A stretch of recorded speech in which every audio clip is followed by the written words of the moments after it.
Hi everyone and welcome to another video. Welcome to another Flosstube. Welcome to Flosstube number 62, and today we are going to talk about my 4-day rotation. But before we jump into that, if you are a returning viewer, thank you so much for coming back. It warms my heart that you want to spend some time with me. And if you are new here, hi, my name is Marika. I come from Stockholm, Sweden, where I live with my boyfriend and our 2 cats. And this is a channel mostly about cross stitching. Also, a note before we start, if you have any questions about anything when I make videos, just drop them in the comment section down below and I will get to them as soon as I can. I make this video because I really enjoy watching videos on how other people have a process for their cross stitching or for their crafts as a whole, how their brain functions together with what their choices they make. And today I thought I'd share how my brain works and my choices. But first I'm going to go into the 4-day rotation and how it works, and then we're going to get into the 4-day rotation and why it works. So the 4-day rotation, the rule is simple: work on any project 4 days and then switch a project. But to any rules there will always be exceptions, always. For me it is very simple. 4 days is a very good time frame. However, if I am working on a project and it's very close to the end of the project, I know it's maybe 1 or 2 days left and then it's finished, I will most likely just expand those 4 days to 5 to 6 days just to get a finish on that project. And of course, if I'm working on a project that just take me 2 days to do, I will start another project directly after. So then I had 2 days and then I restart and we're gonna do the 4 days. I also will end those 4 days early if I don't get, my mind doesn't attach to those 4 days. If I feel that I just want to do something else, I will kind of give myself a little bit of a smaller thing to do. Maybe say that I'm gonna finish at 1000 stitches or something and then move on to the next project. So there's a couple of variations. But how do I actually choose projects to work on? Well, I have a work in progress list in Notion. Currently I think I have 11 works in progress that I kind of rotate through. And what I do is usually I will be stitching on my project, and towards like the last day of the project, this is when my brain starts to wander, and that is when I start feeling, what do I want to stitch? However, if I by the end of those 4 days haven't really figured it out, I will go to my list. I will look like, what is the last thing the thing that I haven't touched in the longest period of time. I will also make sure that, do I have any priorities? For example, I do join the ADC swaps and I do join the just swaps from Heather from Link is my homeboy, which means they have priority. So that is a project I will kind of add in earlier in my rotations, even though I have maybe I've stitched on it and then I've stitched on something else. I might just take that back as my next project just to get that to a finish so that I can turn it in when it's time or send it away when it's time.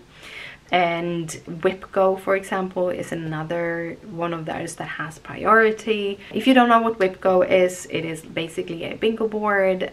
Jessie does stuff here on YouTube. She was the person who figured all of these things out, and she draws the WhipGo numbers every month. You get 2 numbers every month, except for the month when 13 is drawn, then you have 3 numbers, and those you have made your own board where you have attached a project to every day and then you have set how you want to work with that project. In my case, I do 1500 stitches or 4 days, depending what I reach first / what I am enjoying. Because sometimes I do extend those 1500 stitches to maybe 2000, 2500, just because I want to finish those 4 days because I'm really enjoying the project. But that means also that I get those like 4 days chunks. However, if I am working on a very confetti heavy project, maybe I don't reach those 1500 stitches, and that would be okay if I reach those 4 days. So that's That's the structure. It is super simple. Stitch what you want, when you want it, but stay 4 days on a project. And now we're going to talk about why 4 days specifically for me. I have tried the switching projects every day, and I emotionally have a slight meltdown from that. And that is because I'm autistic. And my autism kind of wants me to work on something in a longer period of time. However, anything over 4 days makes me a little bit jittery because I got ADHD and I don't have the dopamine to keep going more than 4 days on a project. So yeah, that's kind of the balance I have to make, being that I'm both autistic and I have ADHD. The autism is an emotional kind of spectrum. It's mostly about emotional dysregulation around a lot of different things, around social things, but also like just around life. And that can be affected in so many different ways. You are sensitive to textures, you are sensitive to things like touching, you can be sensitive to different foods or all foods. There's so many different things that can affect your autism, but it is emotionally based. It is an emotional dysregulation issue, which means that you will be needing more of like sameness and everything the same every day, or having periods every day that are the same, that will help ground you in your emotions. While ADHD is a dopamine deficiency, so it's a completely different part of your system. And ADHD's dopamine deficiency means that you are constantly seeking dopamine. You need to get your dopamine in, and that means you will be seeking be very spontaneous. You need to do new things all the time. You need to try all new things all the time. If you have ever fallen into the autism ADHD like TikTok, I look at reels on Instagram, okay? I don't have a TikTok account, but that kind of part of the social media, you have a lot of people talking about how many different crafts they have tried, and you have the craft tried jungle, where you do something for a couple of weeks, you buy all the stuff and you might start all the things and then you never finish. That is usually because you get a lot of dopamine from the starting of things. However, you don't get as much dopamine from doing the things. So for me, I need to balance these two to make it work with me.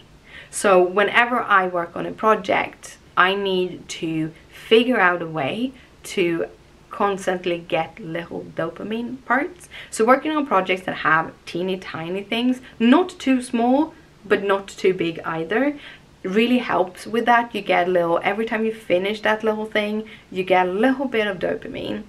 But working on projects that are the same project, so the same color scheme, really works for my autism. If I want to change projects like continuously, it's good to have the same color scheme in those continuously changing projects.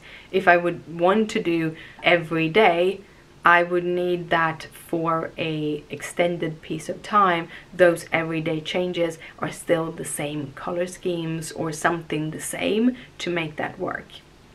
So instead of trying to like balance all of those things, I have found that if I work 4 days on a project, it is enough for my autism to stay emotionally regulated. It's enough time for it not to feel overwhelming, while it is short enough a time for my ADHD not to get bored. Now, every project is different. Some projects I will get bored before those 4 days ends. Some projects I can stay with for a much longer period of time. It also kind of depends on, did I have the capacity to listen to audio books that can drive me to stitch for a longer period of time, because the audiobooks keeps my brain active, or do I have really good YouTube videos to watch that keeps my brain active and kind of helps with that cross stitching. So there's a lot of different parameters that goes into figuring it out what to stitch. But a rotation like this is what helps me to continuously stitch and not get like lose the stitchy bug or get bored with cross stitching or other projects, because I know that okay, now we're going into the next project and then we go to the next project. Now different crafts for me is different. Like I cannot have a 4-day rotation with my crocheting. Instead, I do crocheting a little bit more intensely for a couple of hours, and then I might change projects a little bit more often than with cross stitching. While in other cases, I will crochet on the same project all the time, as long as the project itself has enough variation.